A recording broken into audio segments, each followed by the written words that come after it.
Suatu ketika pada masa lima kalpa yang lampau di kerajaan Seri, Bodhisatta berdagang belanga dan tembikar. Ia dikenal dengan sebutan Serivan. Bersama seorang pedagang keliling lainnya yang tamak, dengan barang dagangan yang sama, juga dikenal dengan sebutan Serivan, melintasi sungai Telava dan memasuki kota Andapura. Mereka membagi daerah dagang dengan kesepakatan bersama dan masing-masing mulai berkeliling menjajakan dagangannya. Di kota itu terdapat sebuah keluarga yang sangat miskin. Awalnya mereka adalah keluarga saudagar yang kaya. Namun saat kisah ini terjadi, mereka telah kehilangan semua anak laki-laki dan saudara laki-laki beserta semua harta kekayaan mereka. Yang tersisa dalam keluarga itu hanyalah seorang anak gadis bersama neneknya. Mereka bertahan hidup dengan menerima pekerjaan rupahan, tanpa menyadari bahwa mereka masih mempunyai sebuah mangkuk emas yang dulunya dipakai oleh saudagar kaya, kepala keluarga itu, untuk menyantap makanan. Akan tetapi karena sudah lama tidak dipergunakan, mangkuk emas itu tersaput kotor dengan debu dan ditempatkan di antara tumpukan belanga dan tembikar. Saat itu, pedagang keliling yang tamak sedang berada di depan rumah mereka menjajakan barang dagangannya. Ia berteriak, "Kendi untuk dijual! Kendi untuk dijual!" Ketika gadis muda itu melihat ada seorang pedagang keliling di depan pintu rumah mereka, ia berkata kepada neneknya, "Ayolah, Nek, belikan saya sebuah perhiasan. Kita sangat miskin. Sayang, apa yang dapat kita tukarkan untuk mendapatkan perhiasan? Masih ada sebuah mangkuk yang tidak pernah kita gunakan. Mari kita tukarkan dengan perhiasan untukku." Wanita tua itu mempersilakan pedagang keliling tersebut masuk dan duduk, kemudian memberikan mangkuk itu kepadanya dan berkata, "Ambillah ini, Tuan. Berbaik hatilah dengan menukarkan sesuatu untuk saudarimu ini." Pedagang tamak itu mengambil mangkuk tersebut dan membalikannya. Ia memperkirakan mangkuk itu terbuat dari emas. Dengan menggunakan sebatang jarum, ia menggores bagian belakang mangkuk dan yakin itu adalah sebuah mangkuk emas. Sambil memikirkan cara mendapatkan mangkuk tersebut tanpa memberikan apapun kepada wanita tua itu, ia berteriak, "Memangnya berapa harga mangkuk ini? Bahkan tidak bernilai 1/8 sen." Seraya bangkit dari tempat duduknya, ia melemparkan mangkuk itu ke lantai dan pergi dari rumah itu. Sesuai kesepakatan mereka, setelah seorang pedagang selesai menjajakan dagangannya di suatu tempat, pedagang yang lain boleh mencoba peruntungannya di tempat yang telah ditinggalkan temannya. Maka Bodhisatta datang ke jalan yang sama, berhenti di depan rumah tersebut dan berteriak, "Kendi untuk dijual!"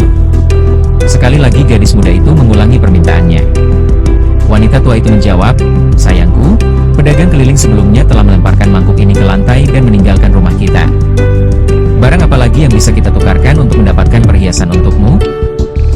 Pedagang tadi seorang yang kasar dalam berkata-kata, "Nek."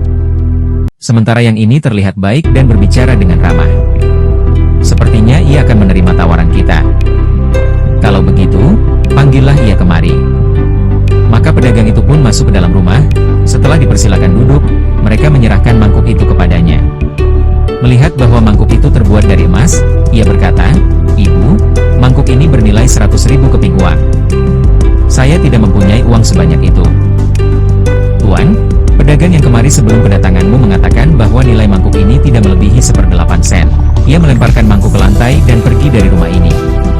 Kemuliaan hatimu telah mengubah mangkuk ini menjadi emas.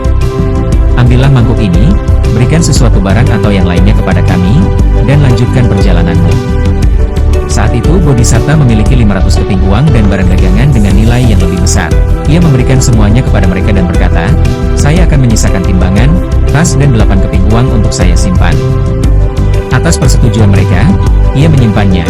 Kemudian dengan cepat berlalu ke pinggir sungai, memberikan 8 keping uang tersebut kepada tukang perahu dan naik ke perahu. Tidak lama kemudian, pedagang yang tamak itu kembali ke rumah tersebut, meminta mereka mengeluarkan mangkuk itu untuk ditukar dengan sesuatu barang atau yang lain. Wanita tua itu menemuinya dan berkata, "Engkau mengatakan mangkuk emas kami yang bernilai 100.000 keping uang itu tidak bernilai bahkan 1/8 sen. Namun datang seorang pedagang jujur, saya duga tuanmu, yang memberikan kami 1.000 keping uang, kemudian membawa mangkuk itu bersamanya." Mendengar hal tersebut ia berteriak, "Ia telah merampok sebuah mangkuk emas yang bernilai 100.000 keping uang dariku.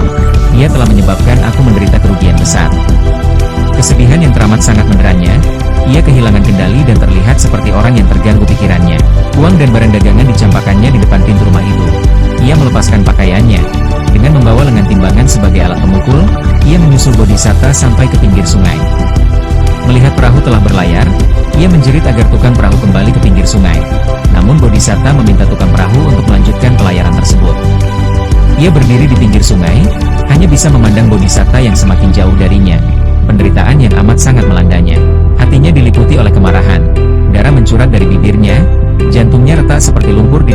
permukaan tangki yang kering oleh sinar matahari. Karena memikul kebencian terhadap Bodhisatta, ia meregang nyawa di tempat itu pada saat itu juga. Inilah saat pertama Devadatta menaruh dendam terhadap Bodhisatta. Bodhisatta yang menjalankan hidup dengan kemurahan hati dan perbuatan baik lainnya, terlahir kembali di alam sesuai dengan apa yang telah ia perbuat. Pesan yang bisa diambil dari kisah ini adalah jika dalam keyakinan ini, engkau lengah dan gagal untuk mencapai tujuan sebagaimana yang diajarkan, maka, seperti Serifan, si penjajah keliling, sepanjang masa meratap sesal imbalan yang hilang